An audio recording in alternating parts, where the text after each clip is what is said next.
Good morning, everybody, and see where Representative Hoheisel went. But we know he's here. Could we start, Rich? Could you call the roll? Morning. Chairman Representative Kelly is present. Vice Chairman Representative Hoheisel is present. Ranking minority member is going to be replaced. Representative Hsu will not be here in person anyway. Representative Finney will be seated at the leadership position. Representative Anderson's present. Representative Baker's present. Representative Bergkamp's present. Representative Day. I'm here. Thank you. Representative Donahoe is present. Representative Kessler is present. Representative Lynn is present. Representative Neely is present. Excuse me. He is present. Representative Poskin is present. Representative Samsel. Representative Topliker is present. Representative Wassinger is present. Representative Weigel. Representative Brandon Woodard is a substitute for Representative Hsu. He is present. Thank you, Rich.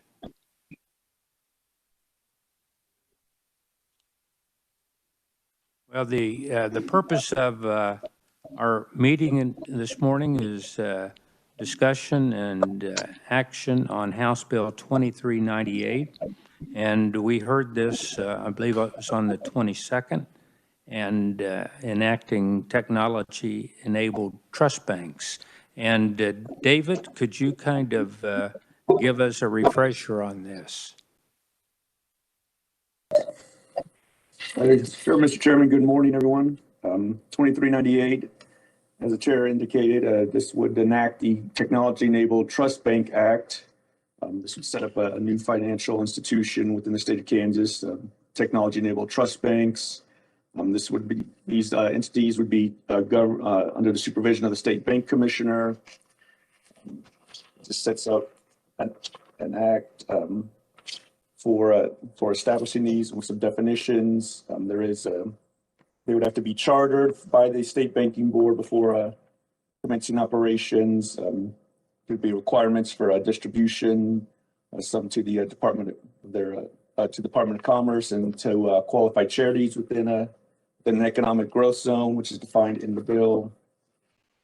And then there is a tax credit for those those charitable contributions to the economic growth zones. At the end of the bill, if there's any specific questions, Mr. Chairman, I can go through. There's a lot in there, but I think it's better just to stop there for now. Okay. Anyone have any questions for David? I know that it's a complicated bill, and but there's lots of questions that probably could be asked. But as we proceed through it, I think we'll get a little more detail. But any questions at all for David?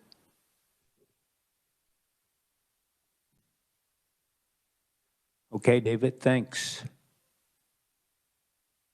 And next, I'd like to call on our research crew, Melissa Rennick, and any additional information that you can provide for us, Melissa.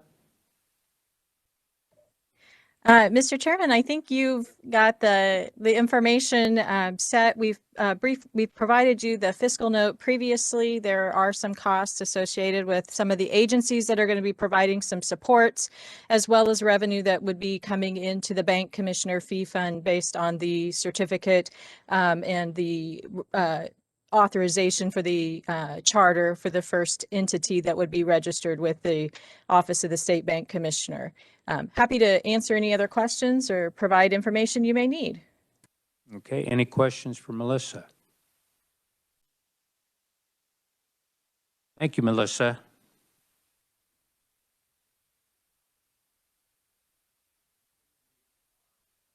I think we're ready to open discussion. We'll now take up House Bill 2398.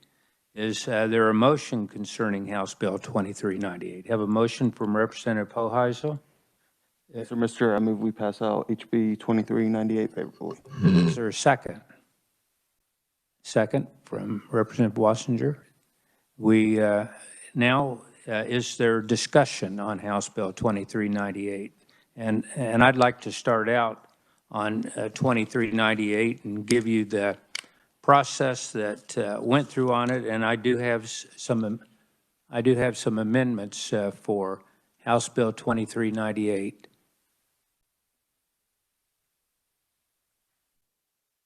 We can, Representative Michael, we can scoot down a little bit here.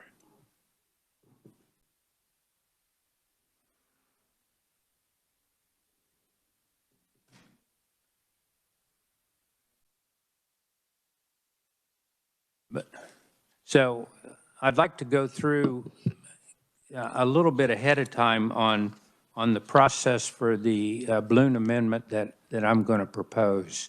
House Bill 2398 is it's really exciting to be looking at this bill, something completely new, truly on the bleeding edge.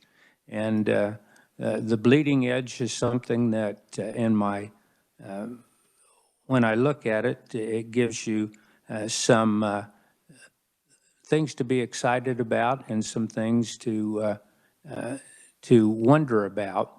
And so since our hearing, had a number of meetings with the Bank Commissioner's Office with some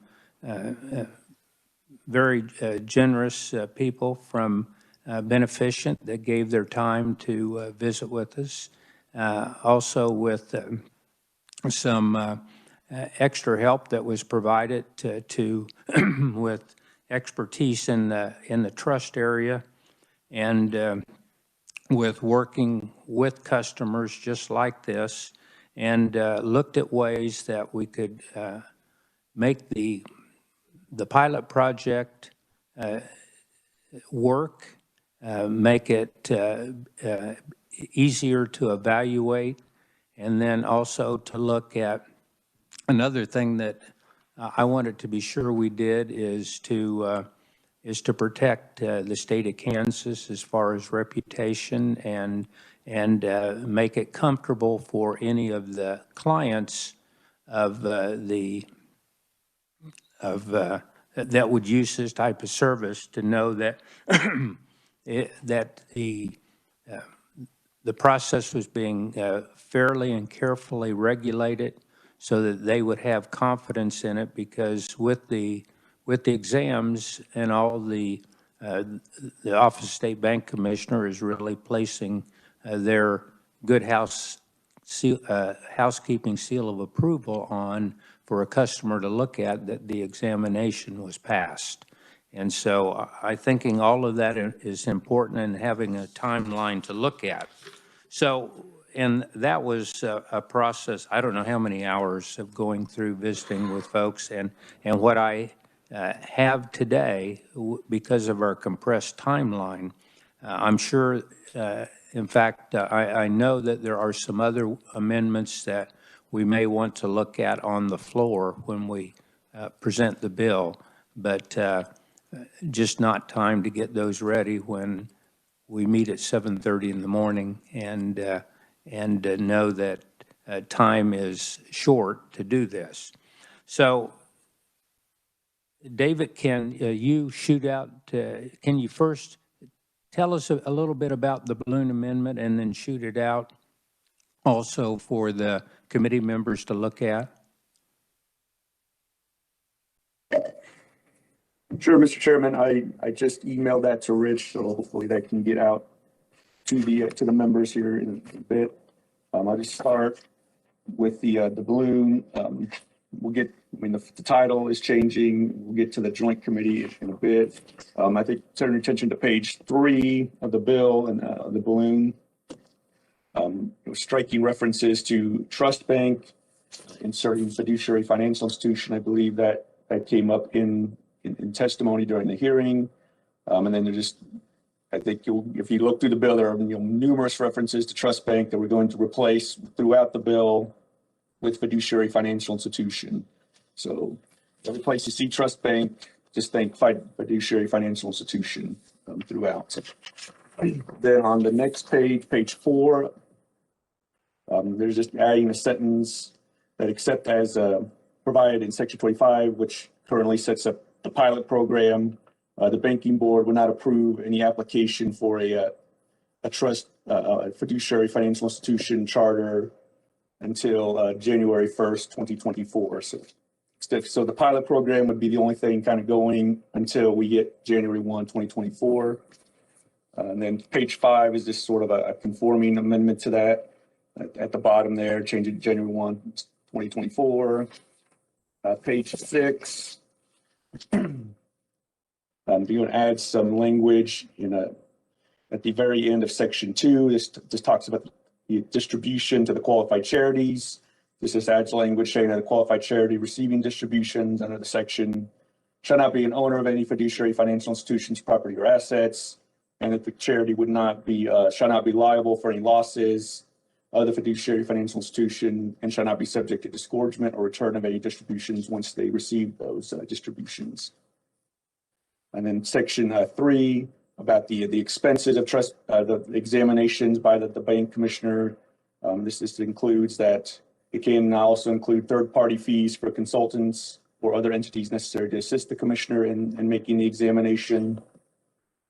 Page 7 is just another one of those conforming amendments to say this fiduciary financial institution business. And then page 9, in section 7 of 2398, we're striking some language related to the calculating of the trust, the capital solvency, and then also on evaluating safety and soundness, striking the underlying language and inserting that in evaluating safety and soundness, they will be in the same manner as evaluating a trust company as required by the state banking code and rules and regulations adopted thereunder. So it'd be the same sort of examination standard for the fiduciary financial institution as for trust companies under Kansas law. Then the advertising section 8, they're not going to be able to use the words trust company, trust bank. They have to use fiduciary financial institution. They cannot then hold out to the public that they're engaged in the business of banking or engaged in the business of a trust company. And then there is also then a new sentence at the end of that section that would say that no fiduciary financial institution's business name or advertising shall infer or imply that the fiduciary financial institution is endorsed by, affiliated with, or otherwise connected to the state of Kansas. The next amendment is page 12. This is again just the date change to reflect that January 1, 2024 from the earlier amendment. And then page 13, this is a similar sentence that we saw back in section 2, the distributions to the qualified charities. It's the same language there about they're not an owner of any property or assets, and they are not subject to disgorgement or return of distributions once they receive the distributions. And then page 16 is the next amendment. This is in section 18 about breach of fiduciary duty. This is kind of reworking that a little bit to say that the instrument may indemnify a trust advisor that serves as trustee of a FinFin trust for a breach of fiduciary duty to the extent that the breach of fiduciary duty is not committed in bad faith, intentionally, or with reckless indifference to the interest of a beneficiary. It's similar, just kind of a reworking of that section. And then section 21, I'm starting on page 17, moving over to page 18. It talks about the forms and the approval of the forms by the commissioner. That section is being struck in its entirety, so then we have to renumber all the various sections throughout there. So there'll have to be some additional sort of technical conforming amendments to redo all those internal references. Then section 22, this is the section that talks about the promulgation of rules and regulations. It's It was going to be January 1st, 2022, but the commissioner would have to adopt the rules and regulations. That's been extended 6 months to July 1st, 2022. And then says that such rules and regulations shall apply the same safety and soundness standards for fiduciary financial institutions as for trust companies under the state banking code. Again, that goes back sort of to that previous amendment where they'll be treated as the same as a trust company under the banking code. And then there's also a new subsection B down there that just says the Office of the State Bank Commissioner may enter into contracts for technical assistance and professional services as are necessary to administer the provision of this act and to meet the deadline for the adoption of rules and regulations.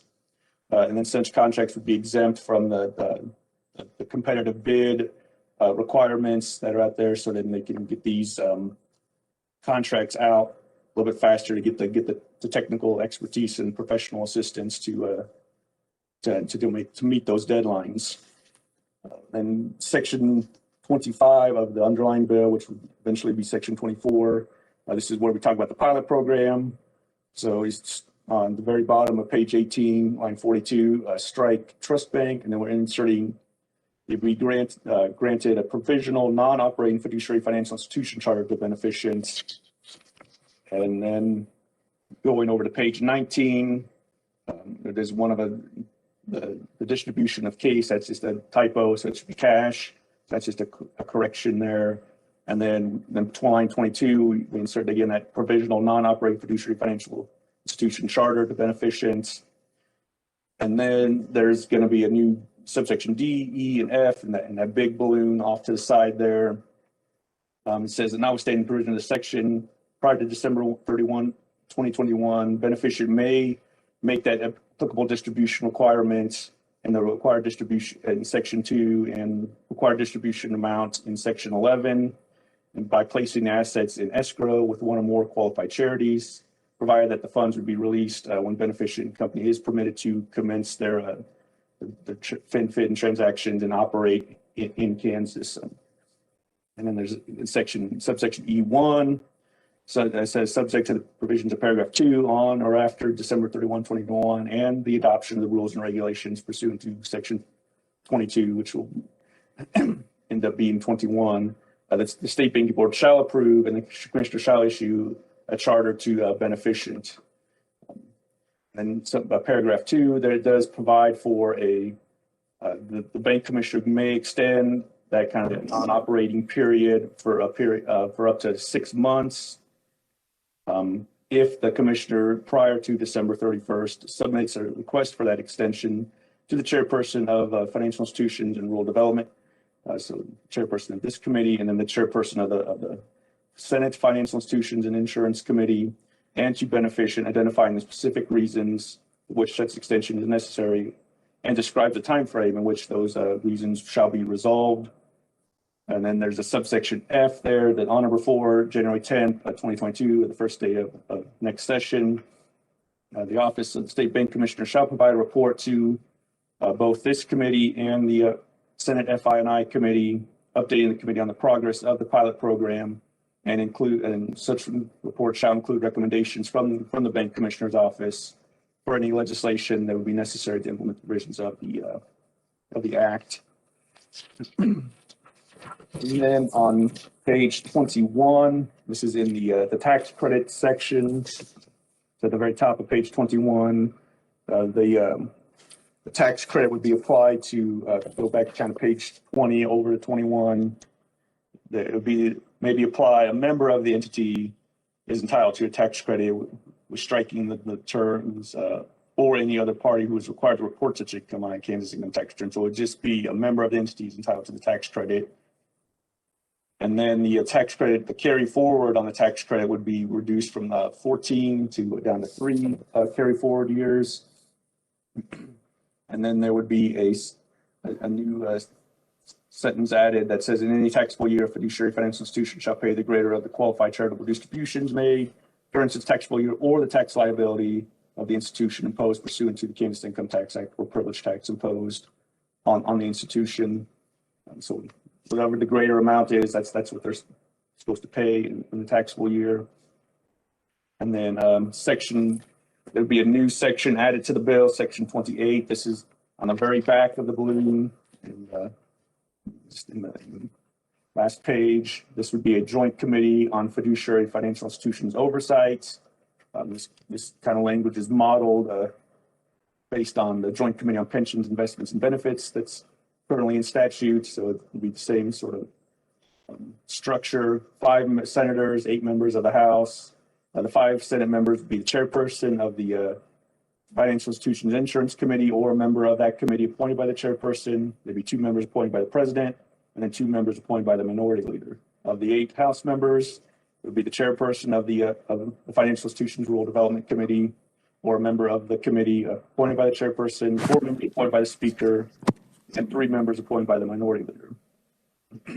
And then the chairperson would flip from House and Senate in each year. It would be in odd number years, the chair would be one of the House members, and the vice chair would be a senator, and then it would flip in the even numbered years and be a senator, chairperson, and then a House vice chair. It can meet at any time, in any place, on call of the chairperson. They would be entitled to receive compensation, travel expenses, just as like current joint committees can, like I said, the Joint Committee on Pensions. The committee may introduce legislation as deemed necessary to perform the committee's functions. And then subsection F, this kind of provides some of the duties of the committee. They shall monitor and review, make recommendations regarding fiduciary financial institutions operations in the state of Kansas. Monitor, review, make recommendations regarding fiduciary financial institutions pilot program established in this bill. And then they shall receive a report from the Office of the State Bank Commissioner prior to December 31, 2021, provide an update on the act and the pilot program. And then such report shall include recommendations from the Bank Commissioner's office for any legislation, if needed. And then annually, the Bank Commissioner's office would appear before the committee and just present sort of an update status report on the industry and any information that the committee would desire. I think that's everything in the balloon, Mr. Chairman. I can take any questions at the appropriate time. Thank you, David. And I think before questions, we might go, if you look at the balloon as it goes, and I'll tell you the thoughts behind it that came to it. On page 1 of the balloon, creating the joint committee really came from an expansion of Representative Bergkamp's question of liking a look back, be able to take a look back at this and see how it's going and see what changes might need to be made. So the joint committee is being created in this bill to do that look back and also have the ability to generate legislation to cause it to be introduced. So this would give the review and the look back and the ability to tweak it and have it ready for the upcoming session. So hopefully that kind of is along the line of what you were thinking about, Representative Bergkamp. And then, of course, page 3 is just the naming. That was discussed in our hearing, that the name was going to be changed.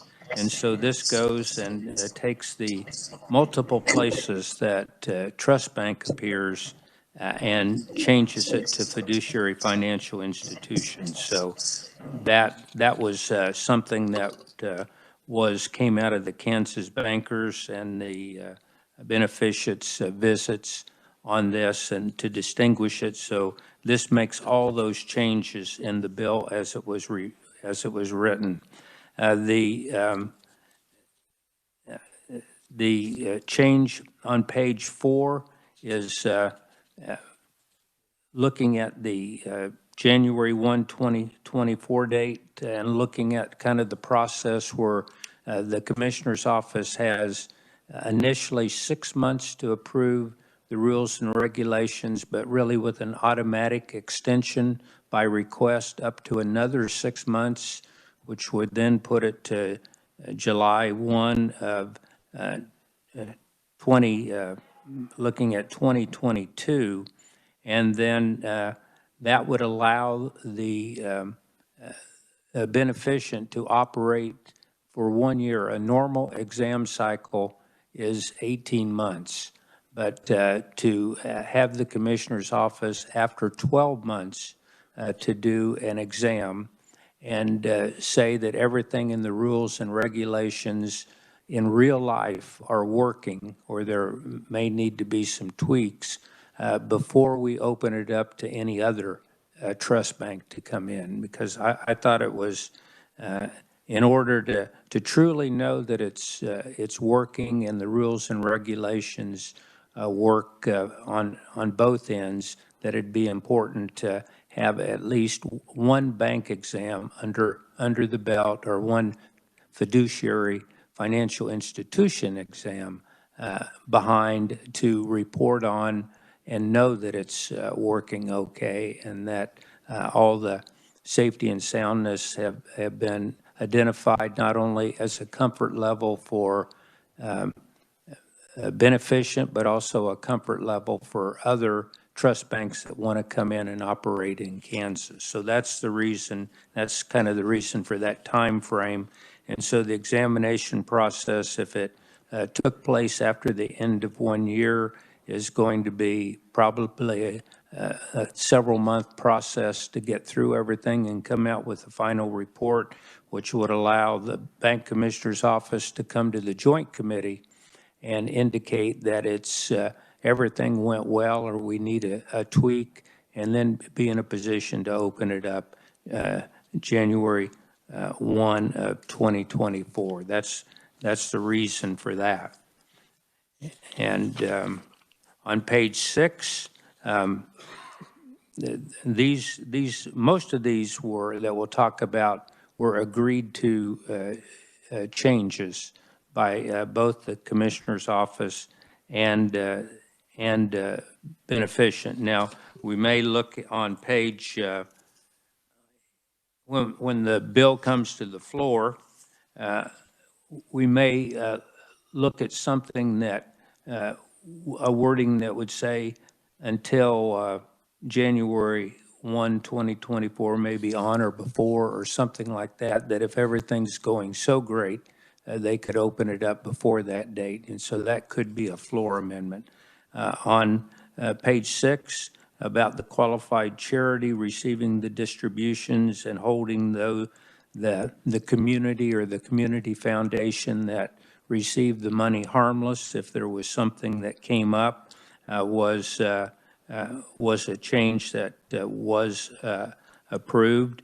And the third-party fees on this, the reason for this is going to be a complicated bleeding edge type setup of rules and regulations, because there's no guides to go by, and felt that in order to get it done in the time frame, it would probably be very beneficial to have it where the commissioner's office could hire some experts in various, whether it's legal or accounting or whatever fields, to work their way through all of the process and come up with rules and regulations in a year time frame, rather than, I know the commissioner's office indicated that it may take longer than a year to do because it's long. So this gives some extra resources available to do that. And then later in the bill,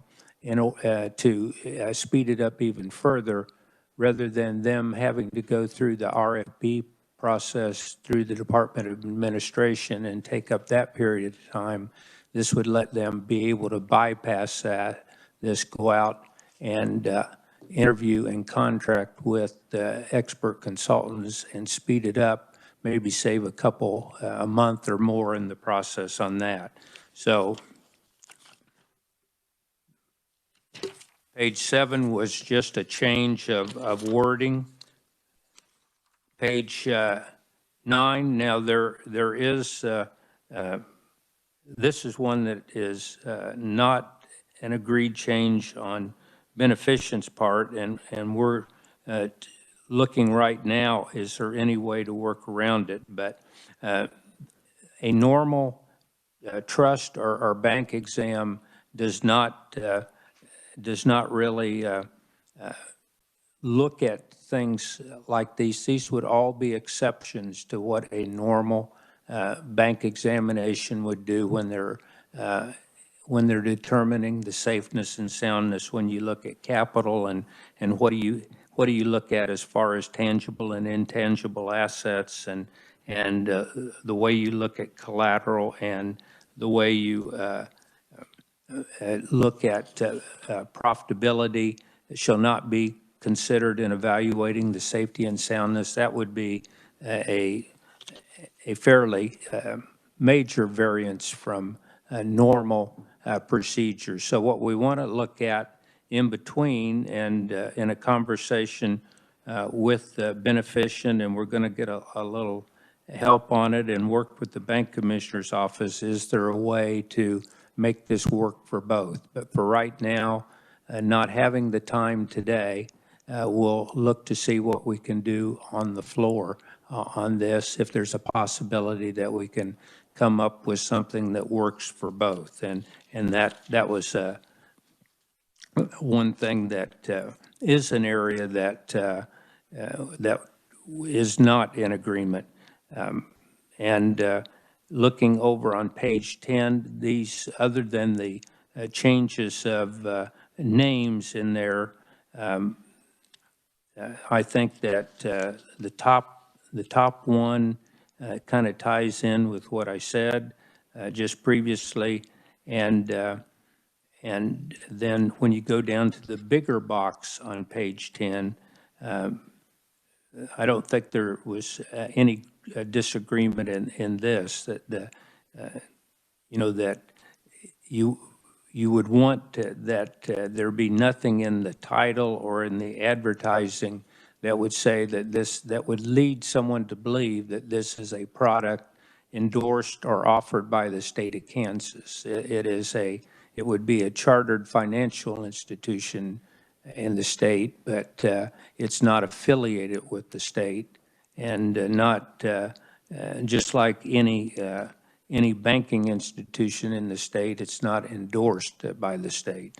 The bank that I work for is not endorsed by the state of Kansas, but it has different Kansas licensing. So this was both looked at to both protect the state and protect a customer, potential customer, thinking that they were dealing with the state of Kansas. And this, I think, was an agreed to change.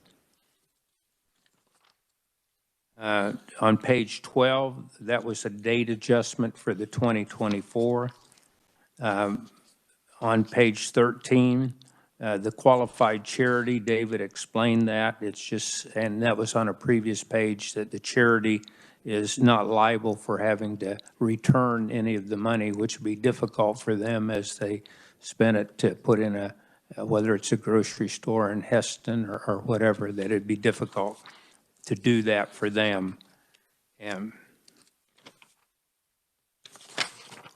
on page 16, this was a agreed upon change. It just makes it a little clearer as far as the extent of the breach of fiduciary duty and bad faith and reckless indifference. So on page 17, this is the bank commissioner is in agreement with this. Beneficent would like to see some changes, but this section basically says that the bank commissioner's office will review any documents and indicate that they meet standards. This is not normal banking practice. In my 20 years of doing compliance, I was never able to get a bank examiner to say that the document was okay. They did that in the examination. And I think and the reason the bank commissioner wanted it struck, and that I agreed that it should be struck, is I think if if you say that it's approved by the state of Kansas, it puts the seal of approval on it. And if there are any problems with it down the line, I think the state could have liability for it, and which I wouldn't want to do. And so we'll look at and see whether there's any other wording, but I think that it would be set a bad precedent for other financial institutions who would then want their forms approved by the bank commissioner's office. A national bank would never get the office of the controller of the currency to approve their forms. So, and we would want, I think it should be the same when you're looking at forms that you use. And so that was the thought about that. On page 18, the box there makes it possible for the bank commissioner's office to hire the expert staff and to do it in a timely manner. And so it authorizes to go around the normal process. The box on the bottom, the provisional non-operating fiduciary financial institution, the non-operating part is agreeable with beneficent. We'd like to find another word other than provisional, and we're looking for that right now that would indicate it, but put it in a term other than provisional. So that could be, well, a floor amendment on that. And on page 19, the same provisional.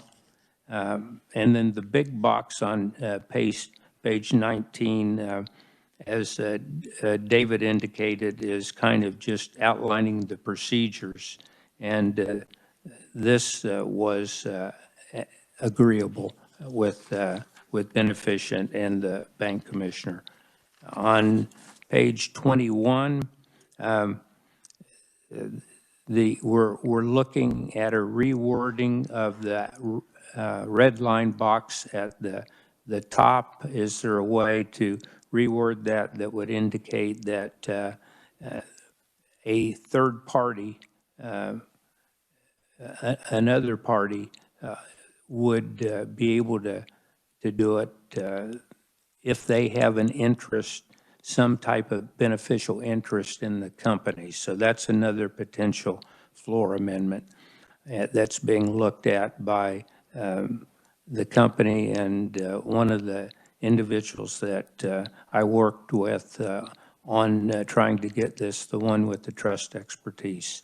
The big box came out of a question asking the committee something about income tax, which it was beneficent's intent all along that if the amount of contributions did not come up to the 2.5%, that would go to the state of Kansas, and the tax credits would be able to apply against that.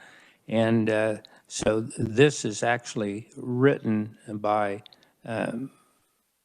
Derek, one of the legal men from Beneficent, wrote that, and so to express their intent, and we put that in. And then the third year is a range of 3 to 5 years was looked at, picked the third, and I'm not sure that's a big deal on it from conversations that I had. So because 14 years would carry it out longer than normal in some of the in something that's a pilot project.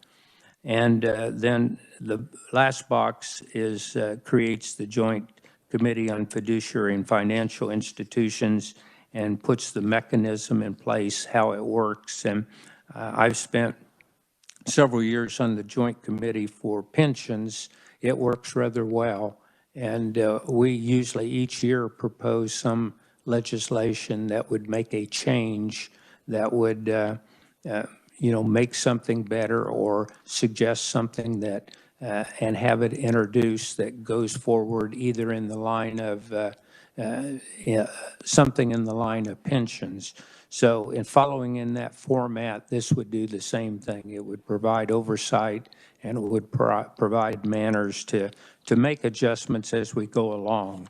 And so it's worked well there, and it's a great look back there on what we've done in things like working after retirement and that in the pension side. So figured that something like this would work equally well here.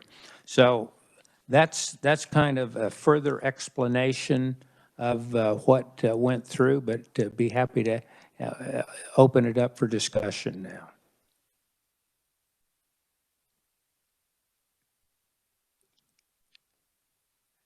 Representative Baker? Thank you, Mr. Chairman. Just for clarity, could we have a list of the dates, just what happens on each date, kind of a sequential list of what happens when?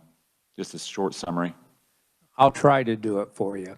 And anytime. And David can chip in. But as my memory goes, on July 1 of this year, if the bill passes, the process would begin to put the rules and regulations in place. The bill says that initially that would be a 6-month period that would end December 31st. However, the commissioner can, and I would expect in this type of situation on complex rules and procedures for a brand new type of financial institution, there would probably be a 6-month extension request, which is automatic really on request. And so that would push it to June 30th of 2022. Then at 2022, there would be that's the time that the trust bank as such could go live, the pilot trust bank.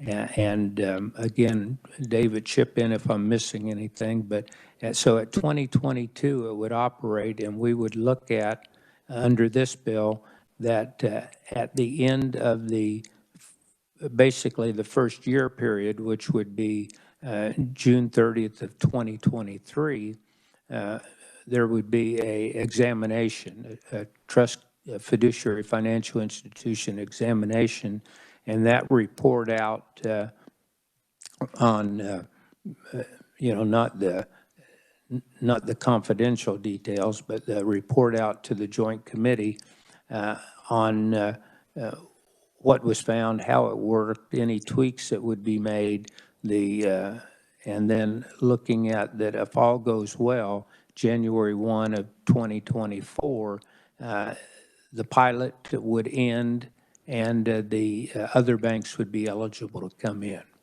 So close, David? Yeah, I think you got it, Mr. Chairman. So that's kind of the time frame we'd look at, and we'll look at, like I said, probably seeing if we can introduce some wording that if it's really going well, it could maybe be on or before January 1, 2024. Thank you. Representative Wassinger? Thank you, Mr. Chair. I do not understand waiting until 2024, number one. We're talking about technology that changes overnight. And I think it's important that we strike while the iron is hot, or they'll go somewhere else. So I think that's a very poor choice. I'm not sure I appreciate a lot of the balloons. This is a unique business, and we need to treat it as such and not be afraid of it. Be able to have the oversight with the financial institutions joint committee. I think that's a great idea. However, I just don't think, let them have the pilot program. Figure out, start it right away, figure out at the end if it's working or if it's not. If it's not working and there are problems, get back to the table and fix that. But otherwise, we wait until 2024, we're done. Well, 2024 they would be in operation during that time. And rules and regulations have to be in place before you can operate. I mean, so you, I don't feel, and the reason for this, that you could say July 1 of 2023, okay, take off, and there's no rules and regulations at all. And so you have to put it in place, and the measure was put in to be able to speed that up by allowing outside consultants to be hired and to allow them to go around the normal procurement procedures and to do it as in an expedited manner. So, I mean, you do have to have rules and regulations, and if you want, if I feel that if the beneficient wants the comfort level to say that they are a approved financial provider in the state of Kansas, and that they operate under the rules of the state of Kansas, and they're monitored by those rules by the Office of the State Bank Commissioner. There have to be rules in place, or it's a free, no holds barred, do whatever you want if you don't have the rules to be your guideline. And so any other bank that wants to open up new, I mean, they don't have that procedure to go to because the rules are in place. But they don't fit this particular type of financial institutions. And I agree, we want to do it. We want to do it as quickly as possible. But we also want to do it in a manner that you can really say to beneficent, to the state, and to potential customers that this institution is regulated by the state of Kansas in a manner that to assure the state, the company, and their clients that it is a safe and sound institution. And to do that, you have to have the rules and regulations in place to guide that procedure. So the intent is not to slow it down and miss the boat. I mean, the boat is in dry dock right now, and there's no water underneath it, and you have to put the water underneath it to make it float, and those are the rules and regulations. So that's the reasoning behind it. I mean, I am by nature a cautious person. By profession, I'm a cautious person. I've lived in this world for 52 years and dealt with the rules and regulations. And so I think it's important that you have it set up right and not have something going and have to backtrack and try to do it. So that's the reason behind it. And I understand your concern for wanting to get it out quickly, and I do too, but when it goes out and we launch to everyone else, I want to be in a position that we're just ready to go. And so, I mean, the timeline for that is kind of what's laid out to do that. And so I appreciate your thoughts and your feelings. Thank you, Mr. Chair. I still think that it won't take 3 years to do rules and regulations since we. No, rules and regulations should be done by June 30th of next year. And then We'll have the water underneath the boat, correct? Pardon? By the end of July, the water should be under the. And beneficient under this would be operating. Okay. And then before you know whether you're going to let other in, you would do one exam and make sure that it's working. And so that's the reason, that's the thought process behind that. Yeah. Thank you, Mr. Chair. Yes. Representative Burkham. Thank you, Mr. Chairman. I think you both make good points, and just to piggyback off the previous representative, I agree. I think anything that Kansas puts forth should be done in a well thought out manner. My only concern is there going to be another state that is willing to take the risk? And even though we have a pilot program, we miss the boat on all the other companies who might come into the state. So I think there's a lot of really good amendments in here, particularly given OSBC and other entities the ability to hire professionals. So in my mind, hopefully that should speed up the process to which we'd feel more comfortable in taking on some of this risk and some of the unknown. And again, I think since it's unknown, there's always going to be risk associated with it. But personally, I feel a little bit more comfortable maybe taking a little bit more risk early on just to try and be the first state that can make this happen. But again, I understand there are risks, but I think every entity from beneficent to others will realize that there'll be a spotlight on them. So I just think that between that and their customers also knowing what they're getting into, there'll be a lot of just oversight from that perspective as well. So I'd be a proponent of trying to move the date up to opening up to other companies to be sooner than 2024 as well. Thank you. And that's the reason to look at the wording of on or before, some type of wording on or before 2024. And I appreciate your comments too, but I think if, this is my personal thought, and you all have yours, but my thought is that if the state of Kansas is going to launch this, which I certainly hope we work out that we do, and we're going to put it under the Office of the State Bank Commissioner to regulate, to tell everyone to raise the flag and say, this is a safe and sound institution, just like with a bank. This is a safe and sound institution to put your money in, and it's regulated by the state or the Office of the Controller of the Currency. And if they, that you need to lay your groundwork, it would be easy if there was groundwork already out there. If some other state had launched this or had the rules and regulations for it like there are for banks, but this is not the case. And this is not, I agree with you, it's unique, and it is truly bleeding edge, not cutting edge, because it's bleeding edge. So there's nothing to go by, and if you're going to, my thought is if you're going to put your seal of approval on it, you ought to really be able to be not, kind of a seal of approval, because we're not really sure yet whether it works. So I want to be as expedited as quickly as you do, and maybe that wording and the hiring of the consultants will let us do that. And if we can open it up sooner to other competitors, then that's great. But I think that we still need, in my mind, to say that it's working and that it's safe. You should have one examination behind you to say that, to be able to say that.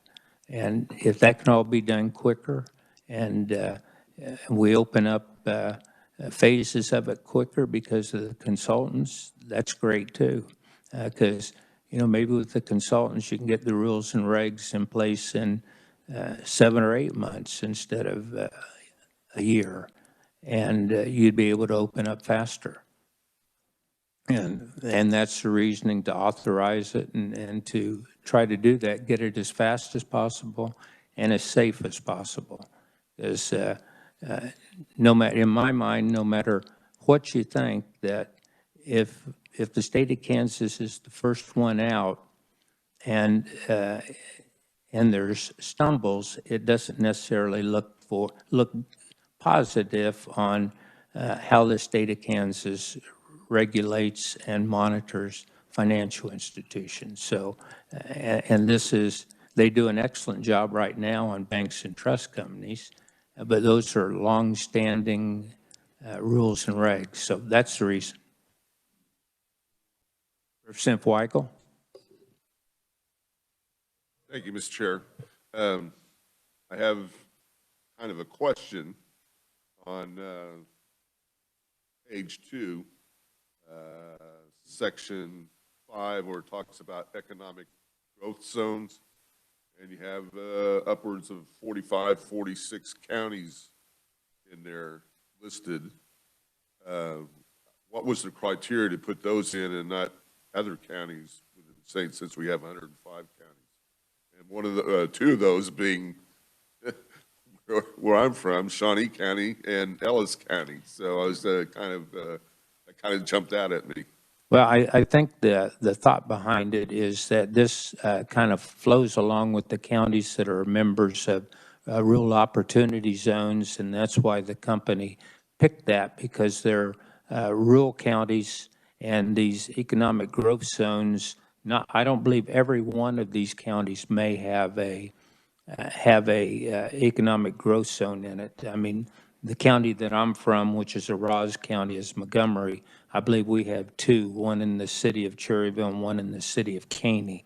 But I don't believe Coffeyville and Independence are. So, but the logic behind it was using the Rural Opportunity Zone program that's already set up as a way to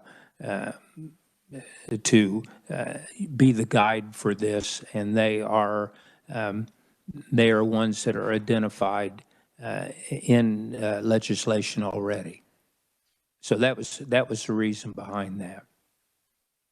And I just, when I looked at that and especially since I didn't see Ellis County on there, but all the counties around Ellis County are on there, so I just kind of wondering why that was. Second question, more of a comment, listening to what you were talking about and listening to what David was talking about on some of this. Has the state banking commissioner seen all this and signed off on this? well, just like on this, just like beneficent, the banking commissioner has seen it all. There are sections which I pointed out. I think that they have not necessarily signed off on. I mean, there are other things they would like to have in the bill, and those are all things we'll have to look at too. There's some other things that Beneficient would like to have in the bill, and we'll have to look at those. Unfortunately, with our time frame, we may have to look at them on the floor. So, I mean, there's many areas of agreement in the bill. There are the things that I pointed out that the forms, the bank commissioner agrees with that. Beneficient would like to have it done. The couple other areas the same way. So yeah, there have been communications with both the bank commissioner's office and with the company. Okay, and just this is more of a comment. Something that you mentioned about the Office of Comptroller would never sign off on something like this. And I understand this is a new. Yeah, and just to be clear, the forms, you know, you can't submit your forms to the comptroller of the currency and say, tell me that this form is right. And that's all that I was referring to, just a form like a trust form or something like that, a loan, in our case, a loan form. So not the type of business itself at all. Regardless of that, since this is so new, it would be my feeling that we need to slow down a little bit on this and take a lot harder look at this, because there's a lot of questions in my mind reading through, and I'm no financial person, but just going through this 20-some pages of this, and there's a lot to digest, and I think we should probably take a breath and take a look at this before we proceed any further. That's just my comment. Thank you. Representative Burkamp. Thank you, Mr. Chairman. We're giving this mic a good workout here this morning. Just to kind of follow up what you had mentioned earlier, so obviously we could have banks and trusts, and then this new form here, and this was kind of running through my mind as I was looking at the amendments and whatnot. And if people remember, there's a slide that was presented in the previous testimony about kind of the road where you had banks and trust in one lane, and then this was a separate lane. I kind of feel what these amendments are doing are merging those two roads into one.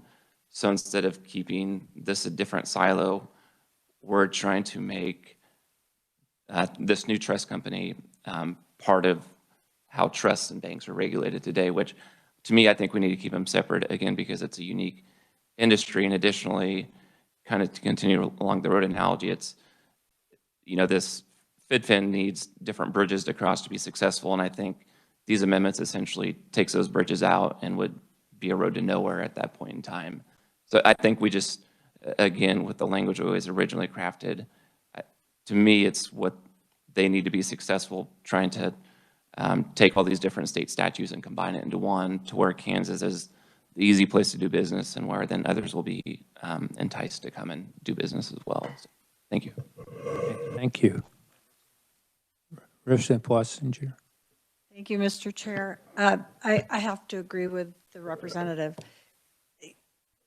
We are trying to make this like a regular trust bank, and we were told from the start it's completely different.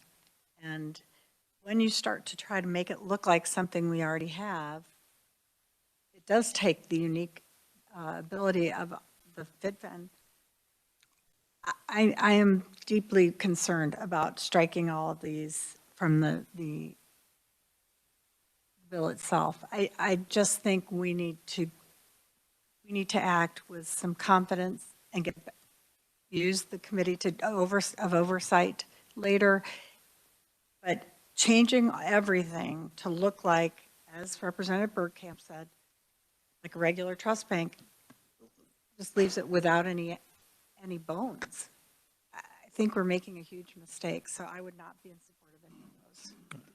Thanks. And I mean, just a comment to follow up.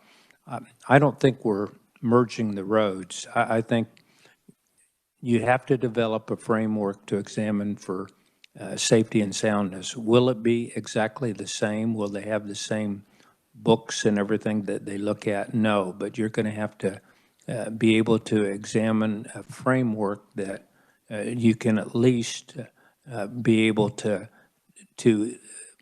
identify safety and soundness and have some type of comparison to look at, like you look at other financial institutions, but there'll be, in my mind, when they develop them and using the experts, there'll be differences, but you still have to be able to have the same confidence level that it's a safe and sound operation.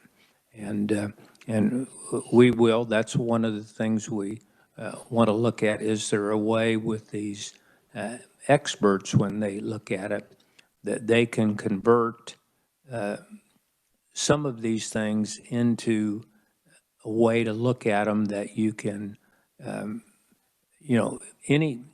one of the examples could be any type of business that you generally evaluate.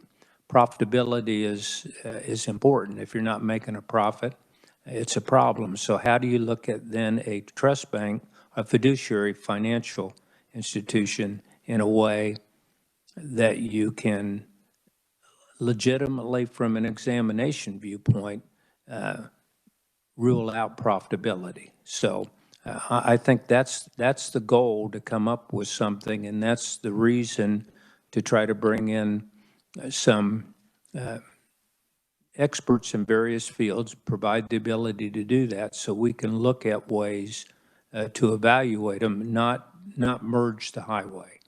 And so, because they're not going to offer, they're not going to do the same kind of things. So there's a lot of things that banks and trust companies are evaluated on. They won't be.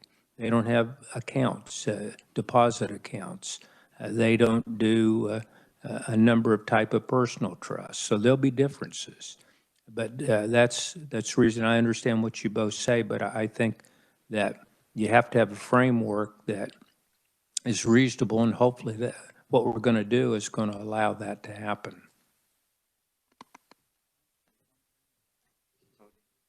Pardon? Sure. Representative Hsu. Thank you, Mr. Chair. I understand that I will not be voting since I'm not an official member of the committee today, but I just wanted to make the point too that this is a new product, but what we vote on today, right now, is not going to be what it looks like in the end. There will be a conference committee called on this, And I think it's good and important to look at different ideas in conference committee so that we can come out with the best product. Probably, if this amendment gets on, probably not everything that's in this amendment will make it out of conference committee, right? So I think it would be good to kind of include some of these additional guardrails. I've been listening in the car, to include some of these additional guardrails in this bill. And then once we get to conference committee, we can kind of talk about which ones actually work, which ones don't. And but without these in there, that option comes off the table in conference committee. So that is just my opinion. I will not be voting on the amendment or the bill today, but that's just my opinion. Thank you, Representative Hsu, and that is true. And the Senate bill could look and probably will look entirely different. And so you do need some things to negotiate on, and this gives some things that, like Representative Hsu says, some will be there and some won't be there probably when we go through it. But I do think we need to have options to throw out there that are all of these, from the questions that I've posed to those that I've worked with on this. I want to be sure that it is reasonable, that it isn't overkill, but that it does provide guardrails, like Representative Hsu said, that we can evaluate the operation and move it along as quickly as possible. And the answer to those inquiries I made were it does provide the guardrails, and it does protect the state of Kansas, and it does give us some positions to go into in the conference committee. So, Representative Anderson? Thank you, Mr. Chairman. Would you allow the beneficent group to comment on the amendment? Not on this, Representative Anderson, not on what we're going to do today and in the 20 minutes that we have left. And they will be involved when we look at things that we want to do along the line. But with the time crunch that we're under, I think we probably need to just move on. But we will, as between now and the floor time and the conference committee time, there will be conversations.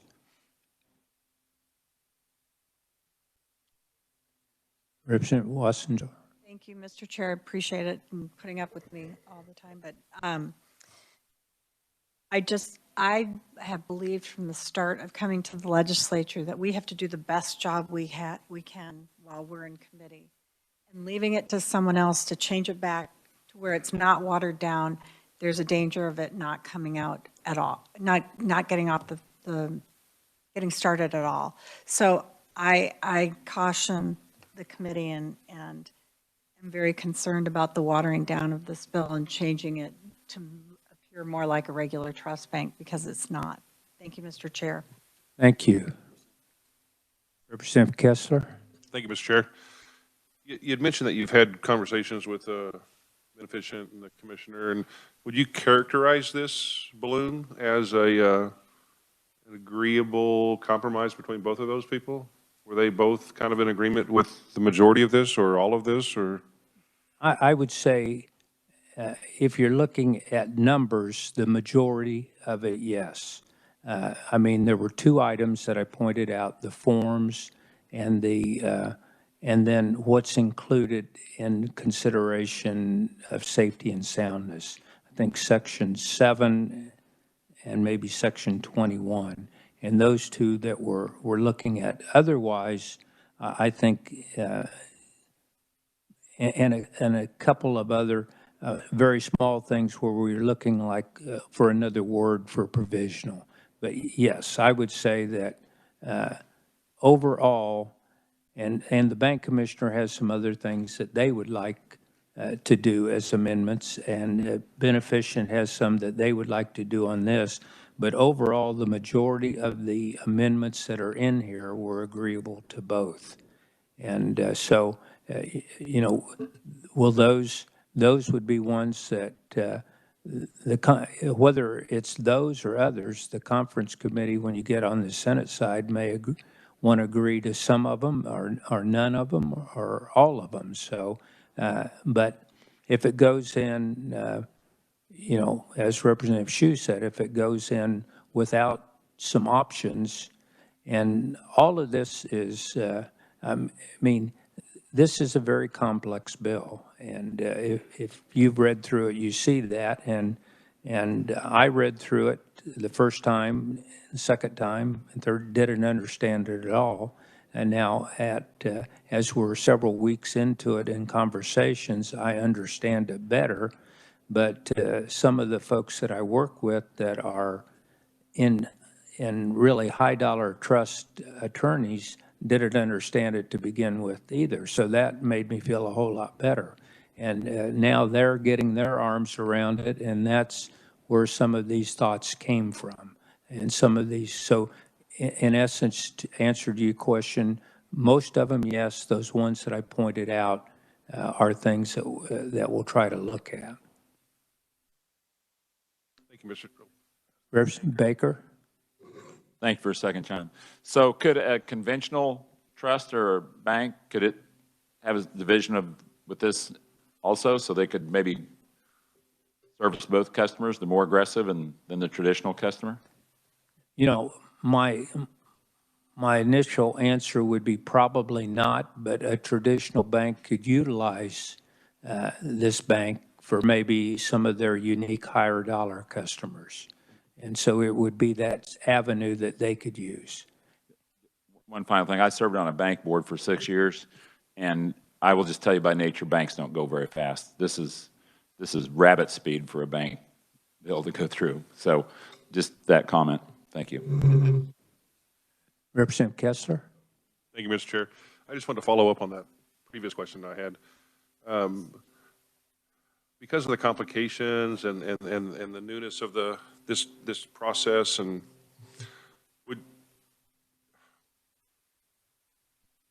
what would your thoughts be as far as if I asked, if we struck out of the balloon the things that were not common, mutually agreed upon between like the commission and the beneficent? Would that be something you're willing to look at? Maybe striking the ones that, just the portions that weren't communicated as agreeable,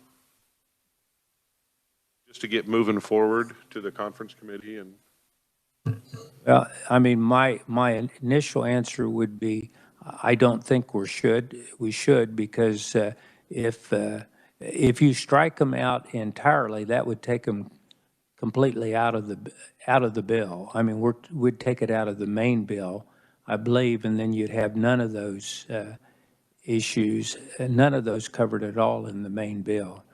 And so you're talking about out of the balloon?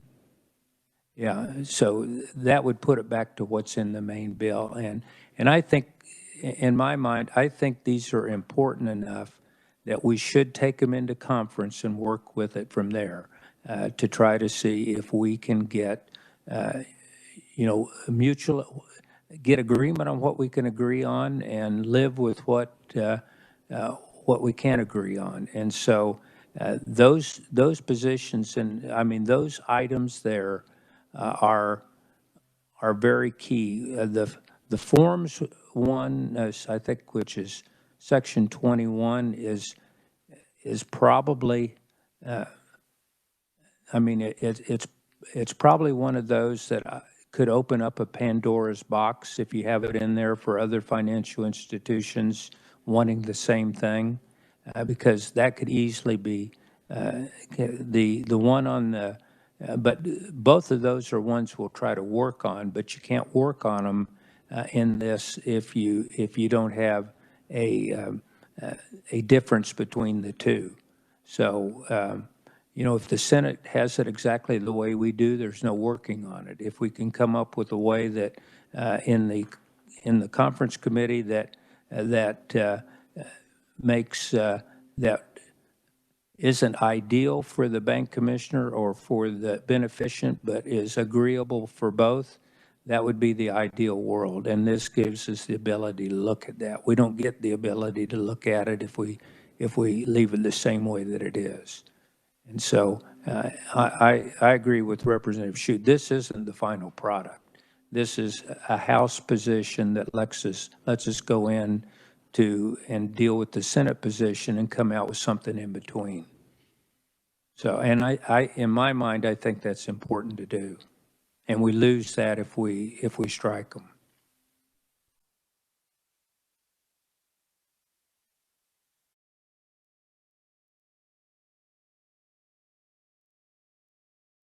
Representative Wassinger. Yes, Mr. Chair, thank you. Could I ask the reviser a question?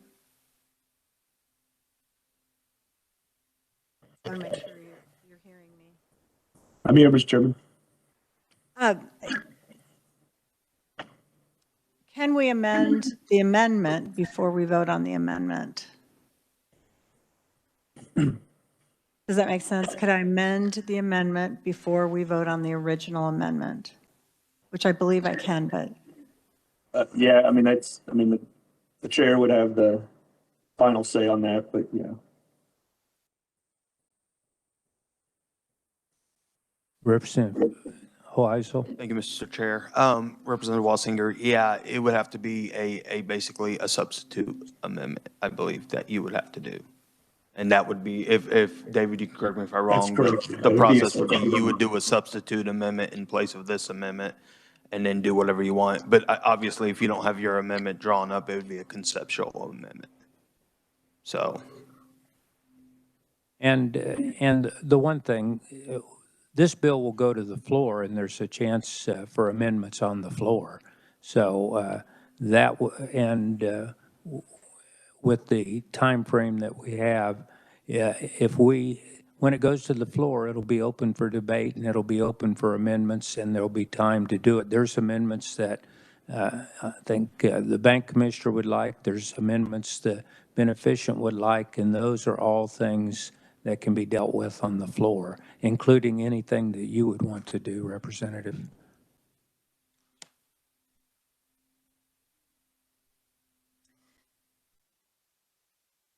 Well, I think we're just diluting it by so much. And when I say, let's just leave them in there, then the answer has been, well, let's all take it out because we can put it back in later. Why are we taking it out now? Why aren't we getting to the full body to figure out what it is they're comfortable with and what they believe is correct? So I would make a substitute amendment to conceptually to return section 21 the way it originally appeared, to change back and not strike the articles in section 7 regarding forms, and changing section 4 back to the original date. Representative Wassinger, I want to go ahead with this amendment, and you can make those on the floor when it comes up, that you want to take those out, so that we've got about 10 minutes left before we go. But I respect what you want to do, and if you'd be willing to make those on the floor, that will let the whole body decide whether those stay in or come out. All right, thank you, Mr. Chair. Okay, so we really need to move on and to wrap this up in this period of time. But for right now, I would like to deal with the balloon on 2398. On the discussion, are there any final questions? Or Representative Burkamp? Thank you, Mr. Chairman. I think because we're not going to do the substitute amendment, I'll probably be opposed to the balloon just because it'll be easier to amend the sections that need to on the floor without everything else in there, because I just find it's very hard to amend anything on the floor once it comes out of committee. So that'll be my stance. Thank you. Okay. Thank you, Representative Burkamp. So we have this as far, we have I would like to have a motion on the balloon on 2398. And I will make Is there anyone that would like to make a motion on the balloon to 2398 as far as approval? Sure, I believe you made the motion in the beginning. I believe. We can check with the revisor, but I think you have made that motion initially. Was there a motion initially on the balloon, David? I don't believe on the balloon there's been a motion yet, Mr. Chairman. Okay, a motion on the bill, I believe, but could I have a motion on the balloon amendment? Yes, Representative Toplicker. I move the balloon amendment favorably. Have a motion on the amendment favorably. Is there a second? Representative Baker, a second. Okay, we have a motion and a second. All those in favor of the balloon amendment, we better raise hands with the crowded room here. All those in favor, please raise your right hand.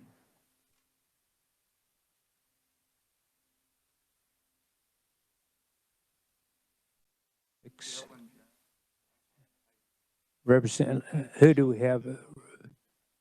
Representative Finney, are you in the building? No, I'm not. And what was Representative Finney? She's not in the building. Representative Day, are you in the building? Yeah, I've got my hand up. You're in favor? Okay. Yes. All those opposed?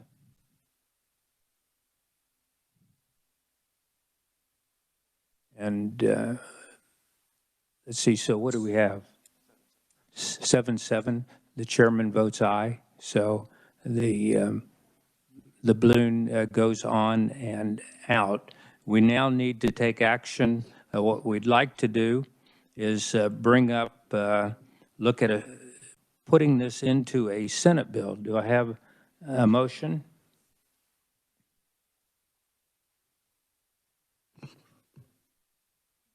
Representative Hoheisel? Thank you, Mr. Actually, I think you. Well, we're looking at putting this in a Senate bill, and it's Senate Bill 98, that we would take out the contents and insert the amended House Bill 2398. So Representative Hoheisel? We'd like to open up Senate Bill 98. Thank you, Mr. Chair. I move that we take the contents of House Bill 2398, insert it in the Senate Bill 98, and then strike the original contents of Senate Bill 98.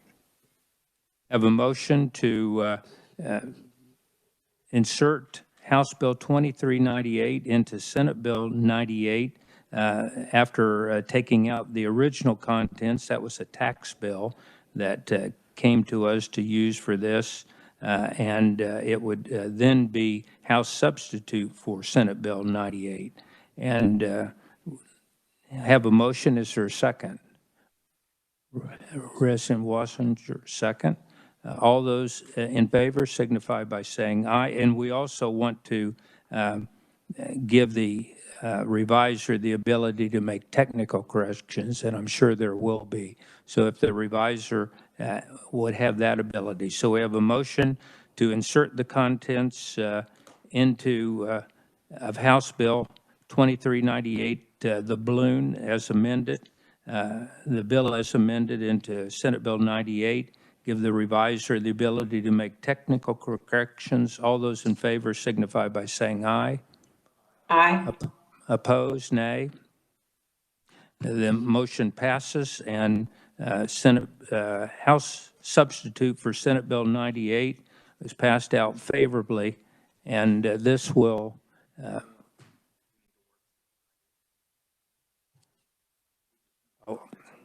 we now have the contents of into Senate Bill 98, and would like to make a motion to pass out House substitute for Senate Bill 98 favorably. Have a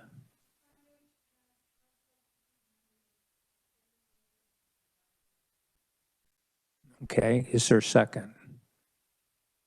Representative Baker, second. All those in favor signify by saying aye. Opposed, nay.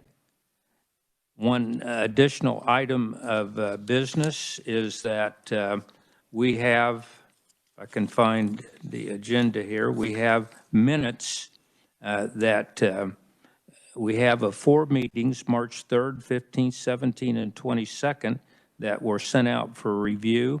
And if if there's no discussion or questions, entertain a motion to approve those minutes. Representative Hoheisel moves. Second, Representative Baker. All those in favor signify by saying aye. Opposed, nay. Minutes are approved. Any other actions before the committee? If not, our next meeting scheduled right up, and we will move now to adjourn and head out to the business of the day. Thank you very much.